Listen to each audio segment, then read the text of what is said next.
ನಮಸ್ಕಾರ ಎಲ್ಲ ನನ್ನ ಮಾಧ್ಯಮ ಮಿತ್ರರೇ. ಇಂದು ಸಂಜೆ ಬಿಜೆಪಿ ಮುಖಂಡ ದೇವರಾಜೇಗೌಡರು ಅಪ್ಪಟ ಸುಳ್ಳಿನ ಹೇಳಿಕೆಯನ್ನ ಪತ್ರಿಕಾಗೋಷ್ಠಿಯನ್ನ ನಡೆಸಿದ್ರು ಅಂತ ತಿಳಿತು.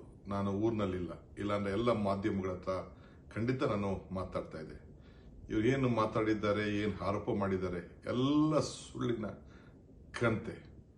ಎಲ್ಲ ಅನೇಕ ವಿಚಾರಗಳನ್ನ, ಪೆನ್ಡ್ರೈವ್ ವಿಚಾರ ಇರ್ಬೋದು, ಬಿಜೆಪಿಯ ಆಂತರಿಕ ವಿಚಾರಗಳನ್ನ ನನ್ನ ಹತ್ರ ತಿಳಿಸ್ತೀನಿ ಅಂತ ಹೇಳಿ ಪ್ರಯತ್ನವನ್ನ ಮಾಡಿದ್ರು. ಆದರೆ ನನಗೆ ಸಮಯ ಸಿಕ್ಕಲಿಲ್ಲ.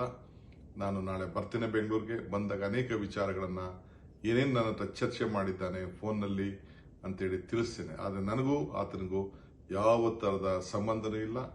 ಅವನು ಏನು ಮಾತಾಡಿದ್ದಾನೆ ಎಲ್ಲ ಕೂಡ ಸತ್ಯಕ್ಕೆ ದೂರ ಆದಂತಹ ವಿಚಾರ ಅಂತ ಹೇಳಲಿಕ್ಕೆ ನಾನು ಬಯಸ್ತೇನೆ. ಬಿಜೆಪಿಯವರು ಮತ್ತು JDS ಅವರು ದೊಡ್ಡ ರಾಜಕೀಯ ಷಡ್ಯಂತ್ರವನ್ನ ಇವತ್ತು ಮಾಡ್ತಾ ಇದ್ದಾರೆ. ಏನ್ ಬೇಕಾದ್ರೂ ಮಾಡ್ಕೊಳ್ಳಿ, ನಿಮ್ಗೆಲ್ಲ ಅರಿವಿದೆ.